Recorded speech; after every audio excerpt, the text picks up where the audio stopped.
I sit here, nursing the dregs of a now warm pint of golden cider, swirling it absent-mindedly while the pub around me sinks into the soft murmur of background noise. It's gone flat, sweet, slightly metallic. I don't mind. What I do mind is the relentless echo of the last few days, looping over and over again in my head. They've left me adrift, unmoored from everything familiar, shaken something loose.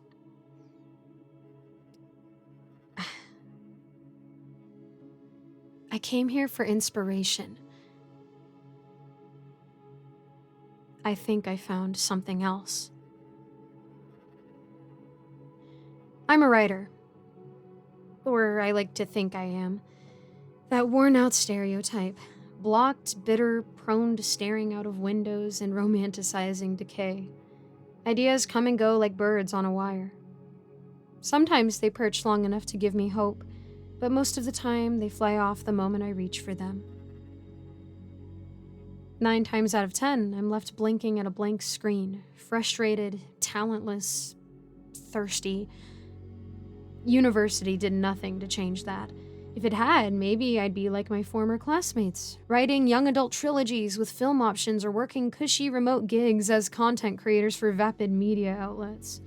I saw one of them post the other day about how they'd been paid to write 15 actors who vanished after one season of Peaky Blinders, and it got 30,000 likes. 30,000. And here I sit with a lukewarm pint and a blinking cursor for company. The Bodmar Arms is the kind of pub you forget as soon as you leave. It's a 35-minute drive to anywhere that might reasonably be called civilization. The village it anchors isn't even listed on some sat-navs. The pub floor is warped and stained in patches. Walls are crammed with dusty oddities, brass plaques, yellowed photos, signed rugby shirts, and that ever-present cricket bat over the bar that looks like it's been used more for breaking up fights than scoring runs. There's a peculiar picture near my usual table, one I keep staring at even though I don't want to. A man and a woman smiling broadly, each gripping what looks like a dolphin between them. Only, it's not a dolphin. Not really. Its flesh is dark red, almost veiny. It has no eyes, no fins, just a long, lipless mouth and rubbery skin like wet leather. I tell myself it's some rare Amazonian species, but something about it makes my spine twitch. Still, I digress. I came here to get away, to write, to force something out of my tired, anxious brain. I arrived 4 days ago, checked into the tiny room upstairs, and planted myself in the corner booth beside the window. I opened my laptop with a flick of the lid and watched the cursor blink at me. Mocking, silent, empty. Outside, the sea was a blank stretch of gray, smudging into the horizon. Not a boat, not a gull, not even wind. Just a pair of buoys bobbing up and down like they were anchored to something trying to rise. Even the woman on the beach, metal detector in hand, seemed to give up before she began. I watched her wave it once, twice, then sigh and walk back to her car. That kind of town. That kind of town. Eventually, I shut the laptop with a slap, scraped my chair back, and wandered to the bar. The stool I chose had once been upholstered in velvet, maybe red. Now it was threadbare and brown, the sponge beneath poking out in crusted, flaky lumps. I adjusted myself onto some semblance of comfort. The barman was in the back, watching Doctor Who on an ancient portable TV. I recognized the voice, Tom Baker, dripping sarcasm at a Cyberman. "Hello, mate," I called, my voice overly bright with a performative cheer. "What ciders have you got on tap?" He sighed, didn't turn around. We've got cider, beer, or wine," standing with the slowness of someone who's had enough of all things human. He waddled over, short, round, and sour-looking, and climbed a little step behind the bar to meet my gaze. Right, I said after a pause. Cider'll do.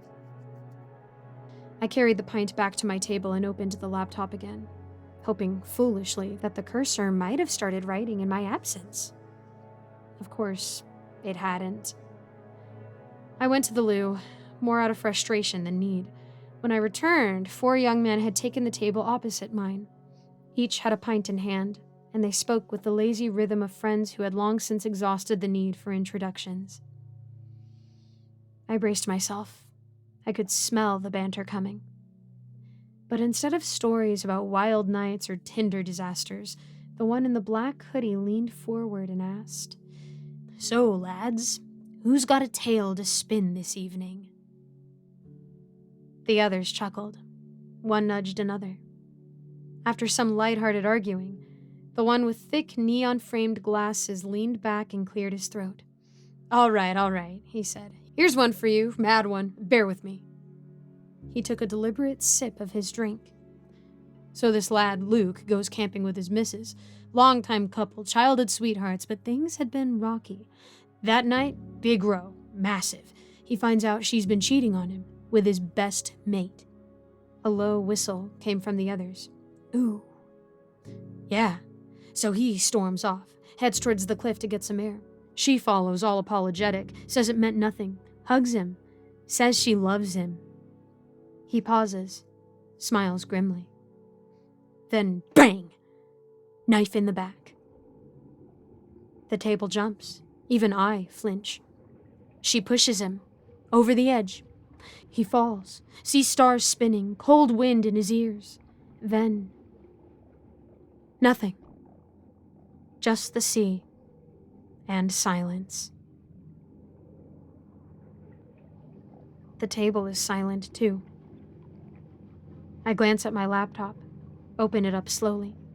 The cursor is still blinking, but suddenly it doesn't seem quite so cruel.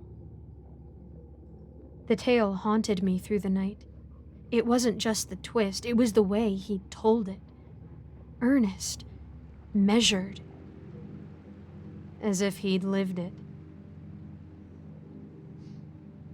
I took the bones of it and spun them into a short novella. Just a rough one. Posted it anonymously to a writing forum I used to lurk on. Inspired by a tale overheard in a seaside pub, I wrote. Within hours, it started gaining traction. Comments, shares.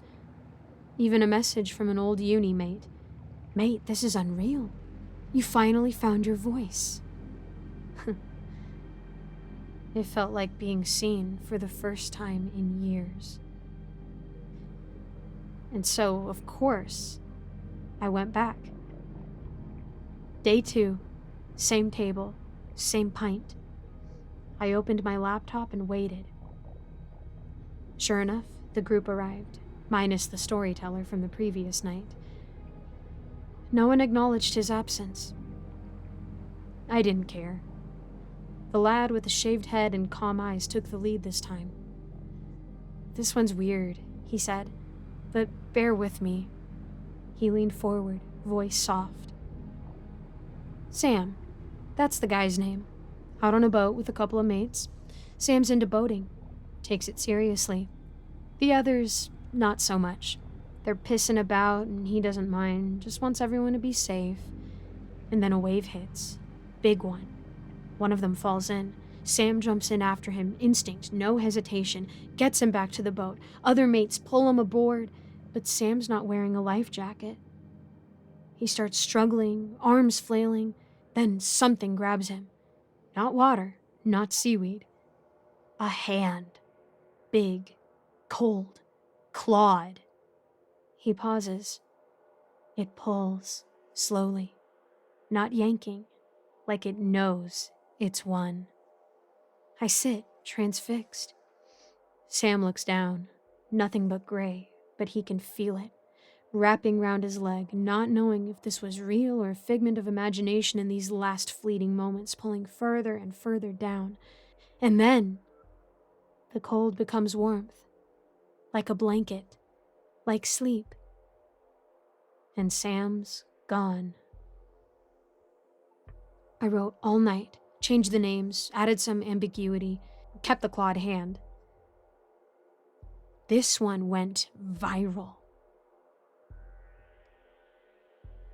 People messaged to say how it got under their skin, asked when the full novel was coming. I told myself I was only borrowing the tales, honoring them, that I was transforming pub chat into art. But really, I was feeding. Day 3. Only 2 lads now. The one in the hoodie, and the quiet one with pale eyes. They sat in silence. No pints, no laughter. Then the hooded one said, "Tell me, what is your tale?"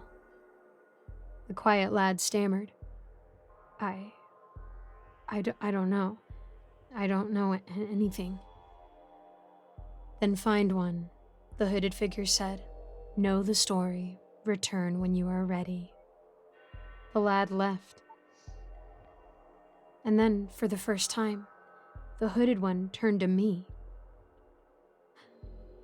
I didn't breathe.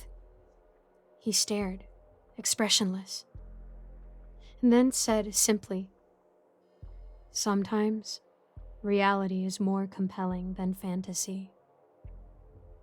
He stood and walked out.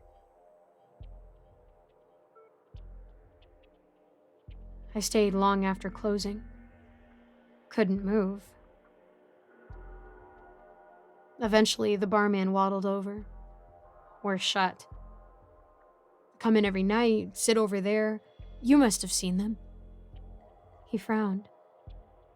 "You've been the only one here most nights. You and the couple in the corner." I laughed, but he didn't. His face remained blank. No trace of irony. No hint of a joke. No hint of a joke.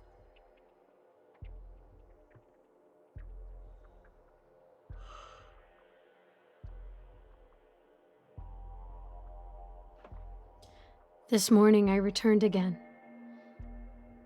The table by the window, their table, was occupied. An older couple sat there, heads bowed over an urn. The woman clutched a tissue. The man stared at nothing. I walked over slow, unsure why. "I'm so sorry for your loss," I said gently. The woman looked up, her face crumpled. "Thanks, love," she said. "Our Luke, he used to come here with his mates. Loved this place." I felt the blood drain from my face. She sniffled. He died camping. Fell off the cliffs." I didn't respond. I couldn't. The door creaks open. The lad in the black hoodie steps in. But this time, he's not alone. A new group trails behind him. Older, quieter, faces pinched and pale.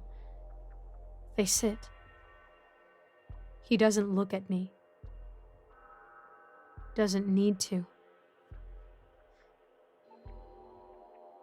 I open my laptop. The cursor blinks. A story waits. And I will write it.